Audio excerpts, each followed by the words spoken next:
Hello, શું કરે છે? સાફ સફાઈ. હું આવી ગયો. એક વાત કરું.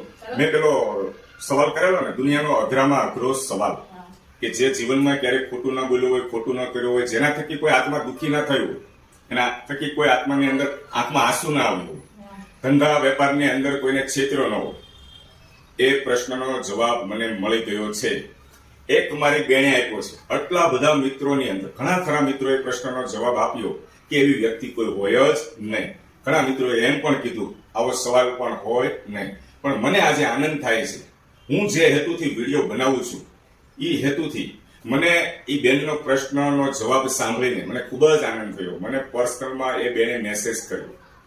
બેને એમ મને કીધું કે હેતલ કુમાર, તમે જે વાત કરી, જે પ્રશ્નની વાત કરી, એવી વ્યક્તિ તો ન મળે આ દુનિયાની અંદર, પણ તમે જે વિડીયો બનાવ્યો છે એ વિડીયો જોઈને, એ સવાલ સાંભળીને અમુક લોકો જે સાંભળે એની અંદર એના જીવનમાં સુધારો તો થઈ શકે છે, સુધરી તો શકે છે.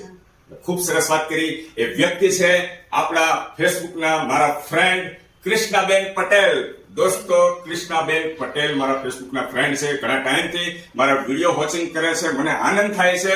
બેન ઉપર હું ગર્વ અનુભવું છું કે બેને સરસ મજાનો જવાબ, હું જે મહેનતથી, જે હેતુથી અમુક સમજાવવાનો પ્રયત્ન કરતો હોઉં, આજે મારી પાસે પણ એ પ્રશ્નનો જવાબ નહોતો. મેં વિડીયોની અંદર જ ક્લિયર કર્યું હતું કે આ પ્રશ્નનો જવાબ મારી પાસે પણ નથી, અને હું પણ એવો વ્યક્તિ નથી. મેં ક્લિયર કર્યું હતું.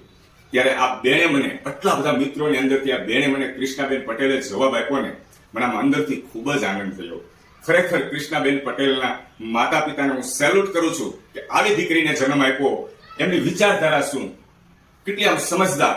ખરેખર એમના જે પતિ હશે ને, કૃષ્ણાબેન પટેલના પતિ, હું તો ઓળખતો નથી, પણ એ ખૂબ ભાગ્યશાળી હશે, નસીબદાર હશે કે આવી પત્ની એને મળે, સમજદાર, બુદ્ધિશાળી. એટલે છે ને, આ દુનિયાની અંદર અમુક લોકો એવા પડ્યા છે ને કે જે આપણને ઘણી વાર મનની અંદર મને એમ થતું હતું કે આ પ્રશ્નનો જવાબ મને નહીં મળે. મેં જે હેતુથી વિડીયો બનાવ્યો છે નહીં મળે, પણ જવાબ આપનારા છે એવો આ દુનિયાની અંદર. તારું શું કેવું છે? કેમ કે અમુક પ્રશ્ન કેવા હોય ખબર છે, આપણને હાથમાં કણું પડ્યું હોય તો આમાં ખટકે રાખે, જ્યાં સુધી નીકળે નહીં ત્યાં સુધી આંખની અંદર દુખાવો થાય.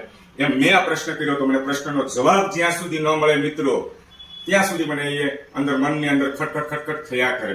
પણ આ મારી વહાલી બેન કૃષ્ણાબેન પટેલ, હું જ્યારે કોઈ દિવસે બેનને મળ્યો નથી, ફેસબુકના માધ્યમથી ઓળખું છું. આજે 10 વાર બેનનું નામ મને બોલવાની ઈચ્છા થાય છે તો ક્યારે થાય છે કે બેનની સમજદારીના હિસાબે. શું બેન તમે જવાબ આપ્યો છો, ખૂબ ખૂબ સરસ.